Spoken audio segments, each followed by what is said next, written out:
Hello, knowledge seekers. In this episode of 20-Minute Books, we will delve into New to Big by David Kidder and Christina Wallace. Published in 2019, New to Big provides a blueprint on how established corporations can infuse a growth model reminiscent of startups into their core structure. The book shares insightful methods for fending off stagnation, reigniting creativity, and stimulating innovative approaches to tackle future challenges. Our authors are remarkable figures in their respective domains. David Kidder, an esteemed author, speaker, and entrepreneur, co-founded Clickable, an advertising software company. He currently serves as the CEO of Bionic, an organization dedicated to instilling growth mindsets into large enterprises. Co-author Christina Wallace is a serial entrepreneur, the vice president of growth at Bionic, and co-hosts the Forbes podcast, The Limit Does Not Exist, a platform focused on the convergence of STEM education and arts. New to Big is an essential read for CEOs of large organizations grappling with stagnation, aspiring innovators aiming to rejuvenate their companies, and business journalists striving to comprehend the intricate dynamics of the corporate world. Join us in this episode as we summarize this enlightening piece of literature in under 20 minutes.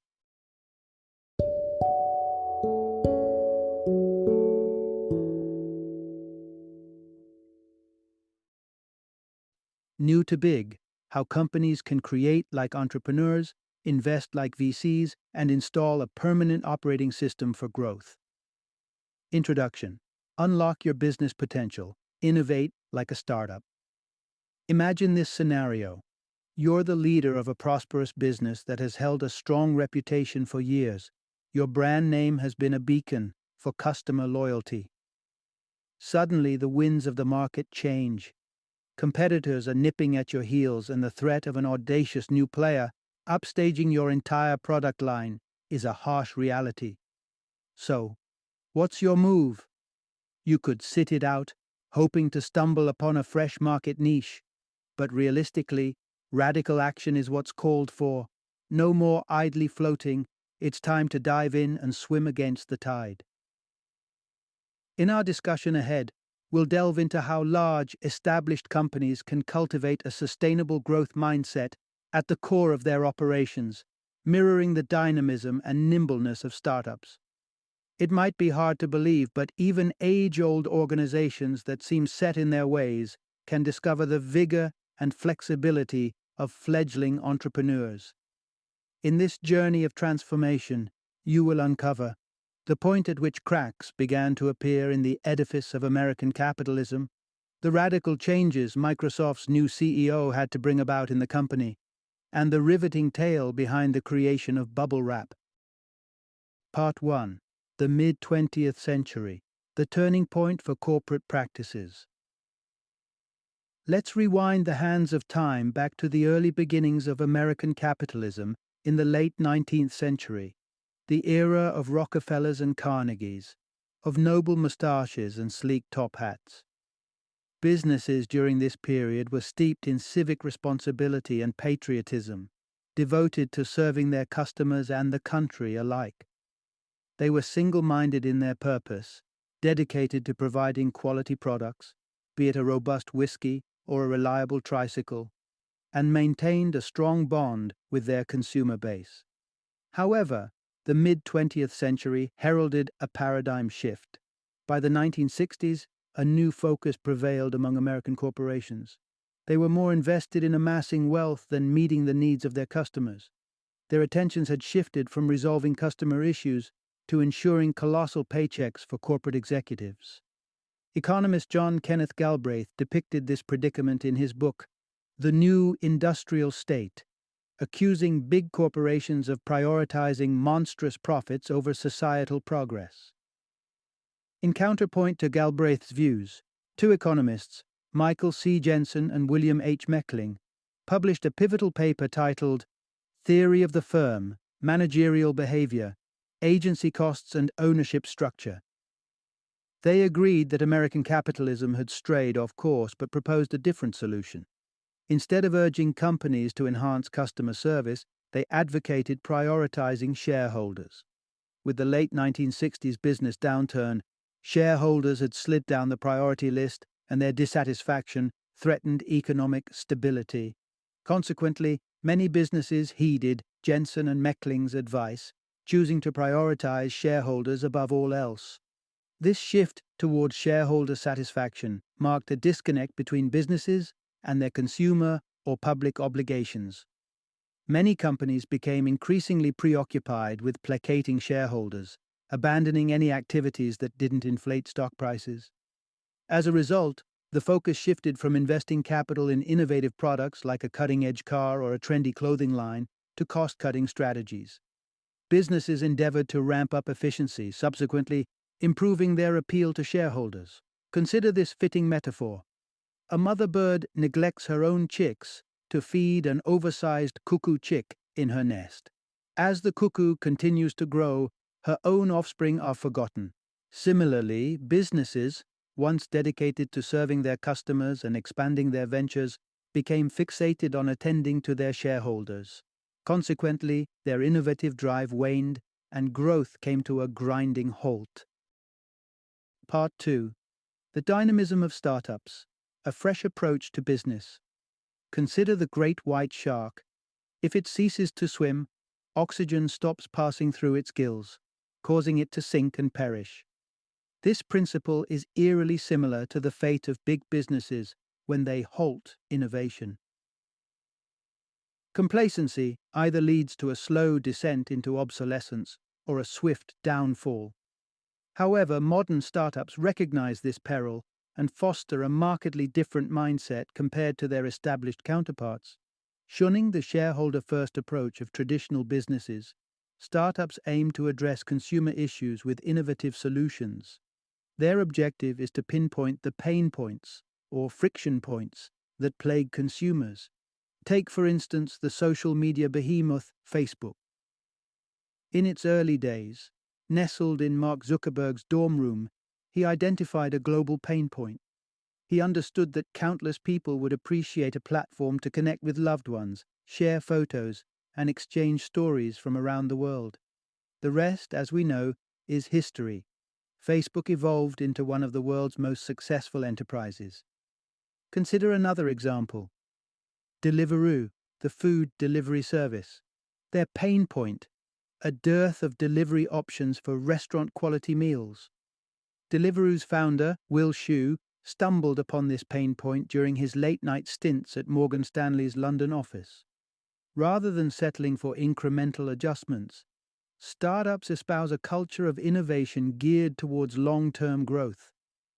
This mindset goes beyond merely tweaking existing products or refining processes. It's about embracing risk, anticipating the future, and venturing into the unknown. Even though it may seem counterintuitive, in the hyper-paced world of commerce today, this approach is the only surefire route to sustainable growth. By continuously solving a diverse array of customer problems, companies with a startup mindset can achieve expansion. This pattern is evident in the top 5 companies based on market capitalization in 2018: Apple, Amazon, Alphabet, Microsoft, and Facebook. They all share this startup ethos and relentlessly innovate to devise new solutions for customers. This is the core of the new to big philosophy, the secret to transforming a promising idea into a rapidly scaling venture. Next, we'll explore how one long-established company harnessed some of these strategies to reinvent itself. Part 3. Microsoft's rebirth. A legacy corporation reinvents itself. Microsoft is undeniably a titan in the corporate world. As we previously discussed, it ranked among the top 5 companies in terms of market capitalization in 2018. Interestingly, Microsoft also made the list in 2001, sharing space with giants like General Electric, ExxonMobil, Citigroup, and Walmart. However, between 2001 and 2018, Microsoft briefly fell out of this prestigious group. The reason? A gradual loss of its innovative spirit. When Bill Gates relinquished his role as CEO in 2000, Microsoft hit a rough patch. Steve Ballmer, Gates' successor, strayed from the trailblazing path set by the founder, opting for a more conservative, incremental approach. As competitors like Google and Apple surged ahead with groundbreaking advancements, Microsoft found itself stuck in a rut, churning out lackluster products that merely mirrored those of its rivals. However, in 2014, a new CEO took the helm and shifted the tide: Satya Nadella. Despite stepping into a 44-year-old legacy company, Nadella approached his role at Microsoft as if he were leading a fresh startup. Nadella brought a refreshing perspective to his position, something he eloquently expressed in a 2015 interview. He stated, "We no longer talk about lagging indicators of success, revenue, profit. What are the leading indicators of success? Customer love." Nadella's book, Hit Refresh: The Quest to Rediscover Microsoft's Soul and Imagine a Better Future for Everyone, expounds his philosophy of encouraging audacious ideas, creating an environment where employees can experiment and occasionally fail, and maintaining a long-term perspective rather than obsessing over quarterly returns. Nadella has successfully transformed Microsoft into a unique hybrid, a large-scale corporation that harmoniously blends the resourcefulness, capital, and brand recognition of an industry giant with the risk-taking spirit of a startup. This strategic gamble has paid off, evident in the company's consistent double-digit profit margin growth each quarter. One might even say that Nadella has revitalized Microsoft, breathing new life into an established entity. So, what insights can we glean from Microsoft's journey? Not just the notion that legacy companies can reinvent themselves, but the compelling argument that such reinvention is vital to their survival. Much like how we must constantly embrace new challenges in life to stay agile, big companies need to keep evolving, innovating, and moving forward to maintain their relevance and vigor. Part 4. The shift from total addressable market to total addressable problem. What sets apart the corporate juggernauts from the agile newcomers? It boils down to a divergence in mindset that permeates their respective organizational structures. We're contrasting two distinct models here: the total addressable market versus the total addressable problem. First, let's delve into the total addressable market, or TAM. This model is a tried-and-true corporate staple that has reigned supreme for decades. Encoded in the DNA of established businesses, the TAM strategy seeks to answer how expansive a market is and how large a slice of it a company can reasonably capture. This approach thrives on what is ascertainable and often finds itself locked in combat with rivals for market dominance, offering modifications on existing products or services. Rather than prioritizing the discovery of new customer pain points, these companies focus predominantly on their own concerns, like stock prices and short-term financial gains. As we've learned, businesses that adhere strictly to this approach risk stagnation and, in the worst-case scenarios, obsolescence in today's dynamic marketplace. It's not that the TAM model is entirely flawed. Suppose you're in the cosmetics industry and planning to launch a new line of lip glosses. In that case, the TAM model could help gauge the market size you could potentially tap into. However, beyond these basic applications, the model's utility is rather limited. It's akin to attempting to understand the exotic flora of a new planet using an earthly guidebook. In contrast, the total addressable problem, or TAP model, unlocks the doors to exponential growth. Rooted in the principle of identifying novel customer issues or needs, the TAP model is capable of unearthing untapped markets. These untouched markets, rather than saturated ones teeming with competitors, hold the promise of growth. Let's consider the journey of the mobile phone. Initially introduced as a bulky gadget catered mainly to high-ranking executives, the total addressable problem seemed quite narrow. However, as mobiles evolved to become lighter, compact, and more affordable, demand soared. The product designers recognized that mobiles were addressing a much larger issue, providing mobile communication for everyone. This uncovered market held the potential for enormous returns for the pioneering mobile phone manufacturers. Part 5, Revolutionizing Market Research in Response to Customer Problems. Switching to the Total Addressable Problem (TAP) model means adopting a fresh perspective on all business facets, beginning with understanding customer desires. Instead of merely refining an existing product or idea to appeal to the customer more, those operating under the growth mindset need to approach from the customer's standpoint. The focus should be on observing actual customer behavior instead of relying on their stated intentions. Consider the popular voice of the customer method, where businesses solicit customer feedback. It's common for customers to respond with what they perceive as expected answers. Suppose a leading tech company is researching for a new app that identifies local fine dining options. During their market research, they inquire people's opinions on the app and how much they'd be willing to spend on it. A significant number of potential users reportedly appreciate the app and would shell out $15 monthly to use it. A company entrenched in the old-fashioned TAM mindset would conclude that the app garnered a positive response and that customers would spend $15. On the other hand, a company embracing a growth mindset would extend their market research with an additional query: will you commit to subscribing to it right now? If the responses veer towards ambivalence or negativity, they'd infer that the app possibly doesn't offer such a lucrative opportunity. Being prepared to abandon your initial idea and start from scratch if customer research indicates a different direction is crucial. For instance, imagine you're a business that produces chewable sweets, and you're considering a new product. However, you're conscious of the detrimental perception towards processed sugar. Your goal would then be to genuinely understand your customers and their genuine sentiments. You discover that both your die-hard fans and casual buyers associate consuming your candy with indulging themselves. Consequently, instead of the new sugar-free chewable candy concept you began with, you find yourself in the treats industry.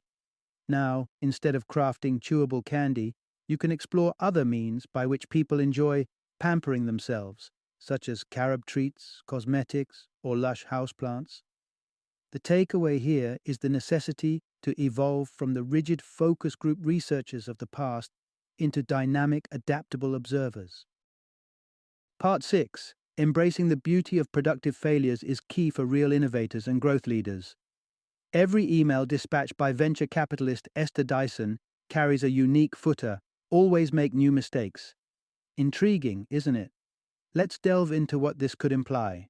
Examples of fruitful failures are interwoven into our everyday lives. Consider WD-40, the well-known lubricant.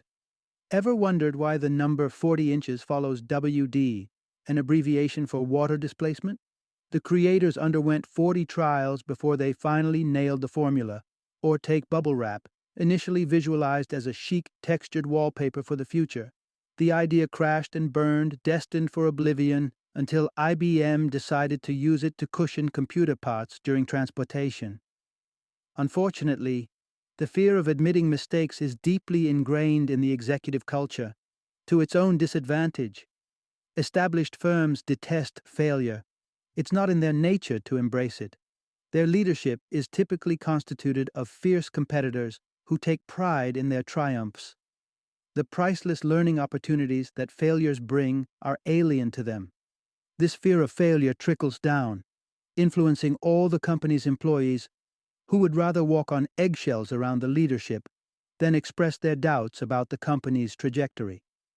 Consequently, projects doomed for failure may be artificially kept alive for an extended period, leading to massive squandering of resources and precious company time.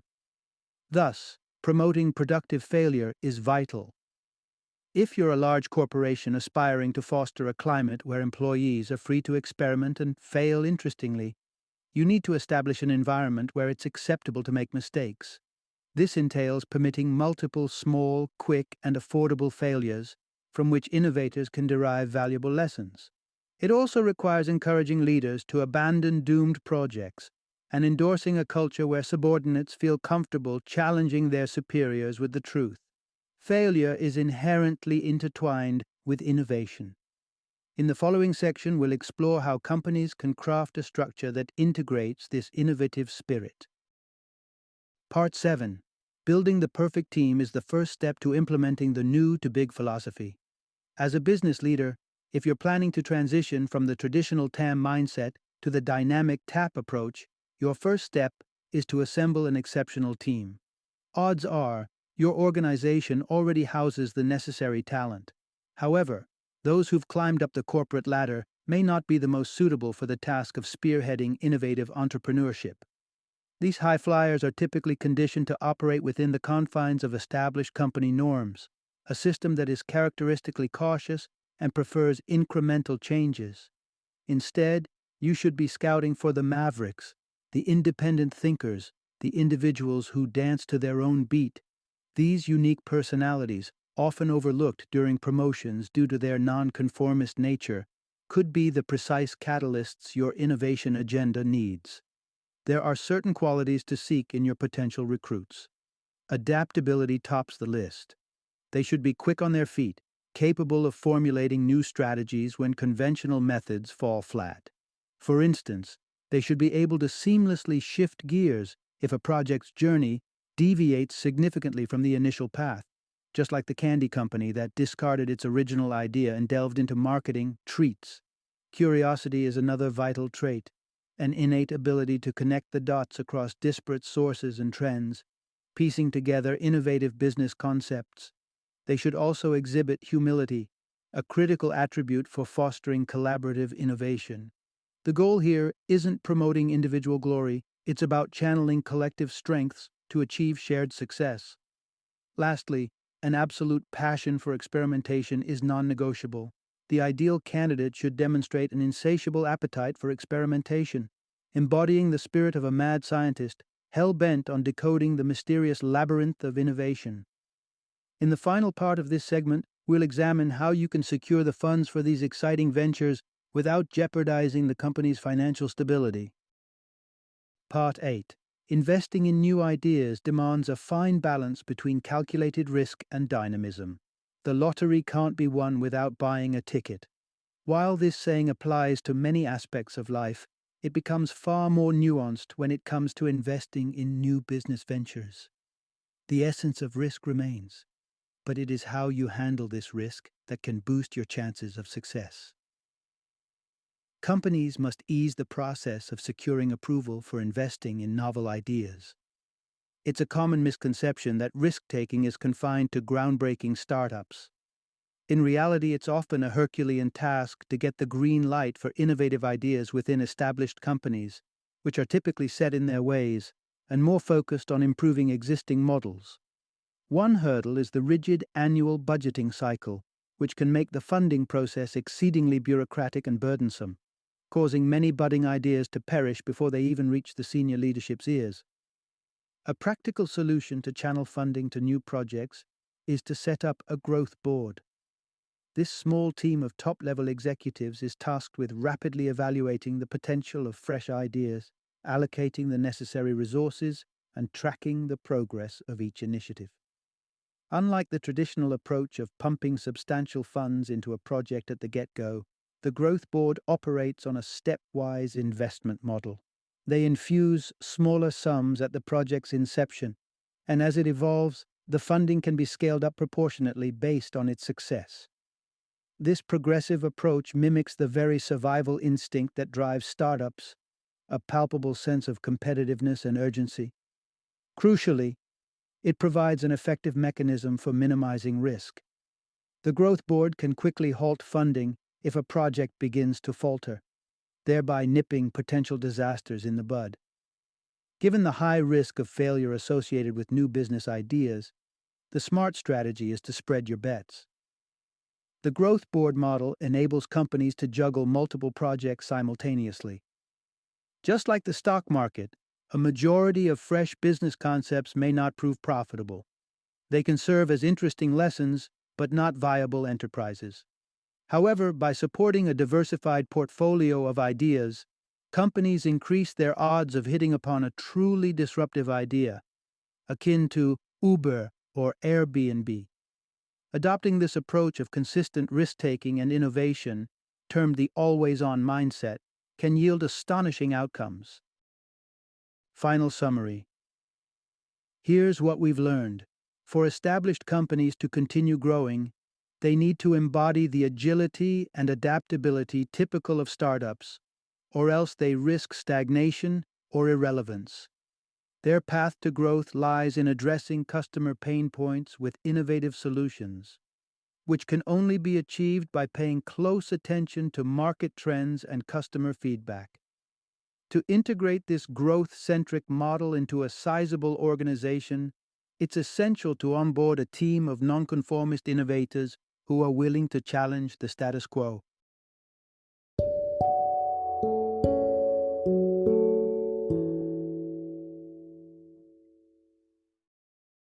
Thank you for joining me today on this journey of learning and discovery as we explored the insights of another thought-provoking book in our growing library of knowledge. If you've enjoyed our time together, please take a moment to follow our podcast, give us a 5-star rating, and share 20-minute books with other knowledge seekers. Your support truly means a lot. Don't forget to join me again in the next episode, where we will delve into another enriching book. Until then, happy reading and happy listening.